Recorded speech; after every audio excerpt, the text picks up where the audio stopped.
नाज़रीन, ज़ुल्फ़िकार अली भुट्टो की शोहरत एक जदीद तालीम याफ्ता और रोशन ख़याल सियासतदान की थी। उनके बारे में अयूब खान की तरह रूहानी शख्सियात से फैज़याब होने के वाक़यात की कोई शहादत नहीं मिलती। अलबत्ता वो फातिहा ख्वानी के लिए बुजुर्गों की दरगाहों पर जरूर जाया करते थे।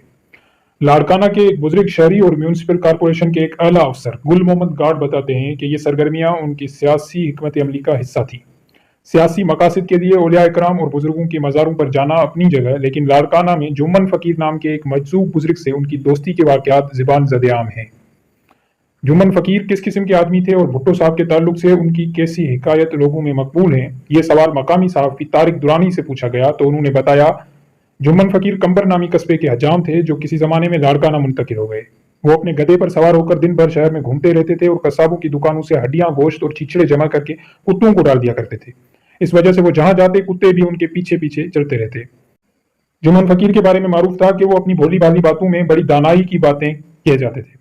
लाड़काना के लोग कहा करते हैं कि उनकी ये शोहरत सुनकर भुट्टो साहब जब वजीर खारजा थे उन्हें अपने पास बुलाया, लेकिन उन्होंने आने से इनकार कर दिया, जिस पर भुट्टो साहब खुद उनके पास पहुंच गए। उन्हें आता देखकर जुम्मन फकीर ने भुट्टो साहब से उनकी आमद का सबब पूछा तो उन्होंने कहा कि वो सिर्फ हाजिरी के लिए आए हैं, जिस पर जुम्मन ने कहा कि मैं कोई तुम्हारा उस्ताद हूं जो यूं हाजिरी भरने आए हो।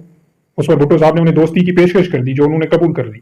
इसी तरह मकामी लोग एक और मुलाकात का जिक्र बयान करते हैं कि जिसमें भुट्टो साहब ने जुम्मन फकीर से पूछा कि वो उनकी क्या खिदमत कर सकते हैं, तो फकीर ने कहा कि वो अपनी गाड़ी मुझे दे दें और मेरा गधा खुद ले लें। भुट्टो साहब आमादा हो गए तो जुम्मन फकीर ने उनके इर्द गिर्द खड़े लोगों की तरफ देखते हुए कहा कि तुम्हारे पास पहले ही काफी गधे हैं, मुझे मेरे गधे से महरूम क्यों करते हो।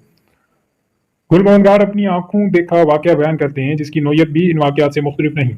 वो बताते हैं कि भुट्टो साहब इस्लामाबाद से आते तो अल-मुर्तज़ा के लॉन में बैठ जाते और इस मौके पर घर के दरवाजे खुल जाते और जो चाहता उनसे बला इजाजत मिलने आ जाता। एक बार ऐसी ही एक निशस्त के दौरान जुम्मन फकीर अपने गधे पर सवार अल-मुर्तज़ा में दाखिल हुआ।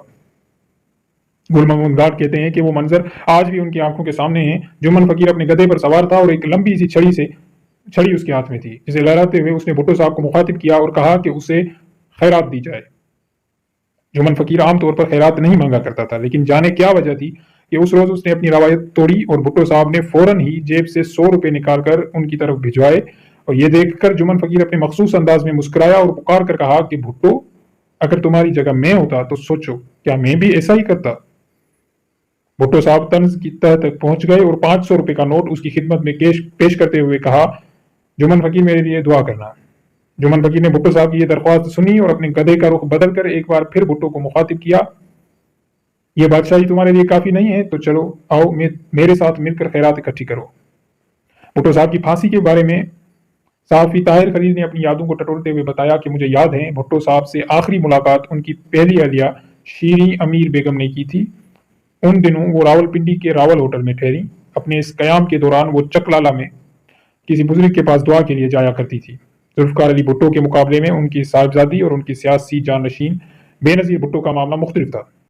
एक इंडियन सहाफ़ी KRN स्वामी ने अखबार द ट्रिब्यून में शाया होने वाले फीचर में लिखा था कि अपने वालिद की फांसी के एक बरस बाद बेनज़ीर भुट्टो बांग्लादेश के दौरे पर पहुंची, जहां उन्होंने एक मारूफ पीर से मुलाकात की।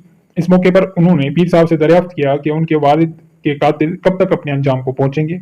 ये सवाल सुनकर पीर साहब ने कुछ देर के लिए आंखें बंद कर ली और फिर कहा, जब आम हवा में उड़ेंगे। बेनज़ीर भुट्टो ने इस अलामती जुमले की वजाहत चाही तो पीर साहब ने जवाब देने से इनकार कर दिया। रूहानी शख्सियात से मदद लेने के लिए उनके यहाँ जाने के अलावा मुख्तलिफ मज़ारों पर बेनज़ीर की हाजिरी के वाक़यात बहुत मारूफ हैं।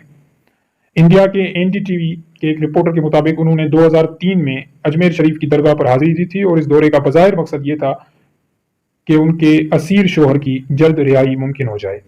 NDTV के मुताबिक आसिफ अली जरदारी जब रिहा हो गए तो उन्होंने अपने शोहर के हमरा शुक्रगुजारी के लिए अजमेर शरीफ का एक बार फिर दौरा किया और इस मौके पर उन्होंने वहां तासरात की किताब में अपने तासरात भी कलमबंद किए।